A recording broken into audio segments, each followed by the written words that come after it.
watching my channel, also known as Answer Philip. This stream is brought to you by L.I.V.E. Products. L.I.V.E. Live now. We're live now.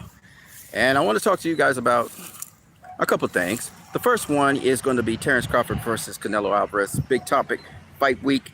We got to talk about it. This is one of the most exciting fights we're going to have. Canelo, you know he going to bring it. Terrence Crawford, you know he going to bring it. But one of the misnomers out there is that, as Max Kellerman was talking to Terrence Crawford, they were saying that a good big man beats a good little man. This is what the saying is, and it has to do with size. And of course, Terrence Crawford going up 2 weight classes to face Canelo Alvarez, it seems like that. First thing you got to understand is Terrence Crawford walks around about 180 something pounds.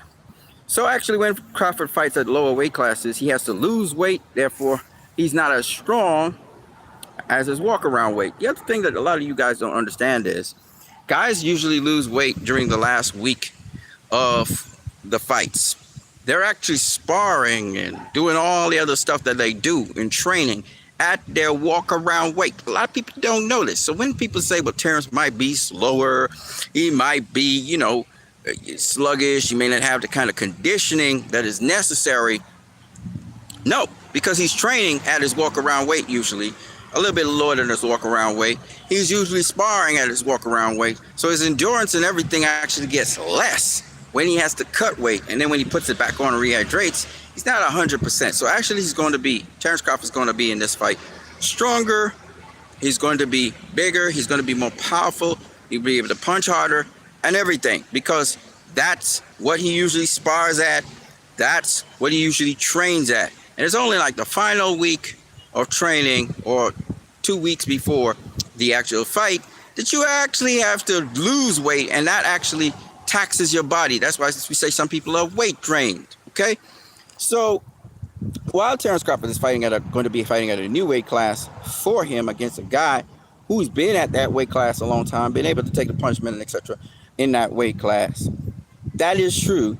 He's still going to be bigger. He's going to be stronger. He'll probably be sharper. He'll probably be faster than when he was at the lower weight classes where he was weight drained. So that's a very important thing to know, okay? Because they're saying, he'd be carrying on this extra weight. There's no extra weight to carry on because he'd be sparring and training at that weight. He'd be taking punches at that weight. So that's one misconception that a lot of you guys are losing out on. And they all said, he looked pudgy compared to when we saw him in the RIP video with him looking so ripped. Really and truly, it's perspective. I ain't gonna be doing muscle flexes all the time, walking around flexing my abs all the time when I'm talking to people and I'm bareback or whatever, right? So yeah, he's gonna look more full, he's gonna look more hydrated at a higher weight class. Because y'all was talking about the picture and then you saw him with an interview with a guy who took a picture there and he looked, not like how he looked when he was flexing. And the truth is, that's the muscle mass underneath whatever you're seeing with Terrence Crawford. So don't let him his looks fool you. He's still quick, he's still sharp, he's still everything, right? He's gonna have everything for the fight. The other misconception y'all have is that a good big man beats a good little man. If that is true, then Julio Cesar Chavez shouldn't be a great little man. Floyd Mayweather shouldn't be a great little man. I think Terrence even addressed this. But you got more cases of little men beating good big men than you have cases of good big men beating little men. It happened. But then you talk about great little men, you're talking about Sugar Ray Leonard, Roberto Duran, you're talking about Floyd Mayweather, Manny Pacquiao, Oscar De La Hoya, Shane Mosley, Miguel Cotto. These guys did things that people didn't expect them to succeed and win at.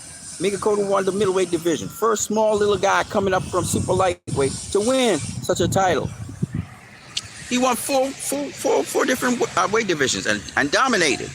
So, when you talk Roy Jones Jr., okay, he's a little man compared to the heavyweight champion of the world, John Ruiz, okay? So, John Ruiz was a good big man. Roy Jones Jr. was a good little man. And guess what? He became a great little man because he beat the big man. So there's many cases I can talk about from way back in the day with fighters such as Henry Armstrong, fighters such as I can't remember his name right now. It's coming to me, but then it's Sam Langford. Okay, I mean we could talk about them over and over and over again. How many great little men? They became great because a good little man, he beat a a good big man, and so we say he was great. All right, we can talk over and over and over about that. So that's a miss. As Terrence Crawford said to Max Kellerman, who started that myth? Because it's a myth. You know what I'm saying? So we're going to set the record straight on those things. Shout out to all the people right now out there. If you guys want to talk, chat, say something, no problem. If you like what you're seeing, don't forget to smash that like button, okay? So I'm en route to going where I'm going, and I decided, let me just put out this video here for you guys so that you guys can decide what it is you want to do. You know, what it is you want to hear, what it is that you want to.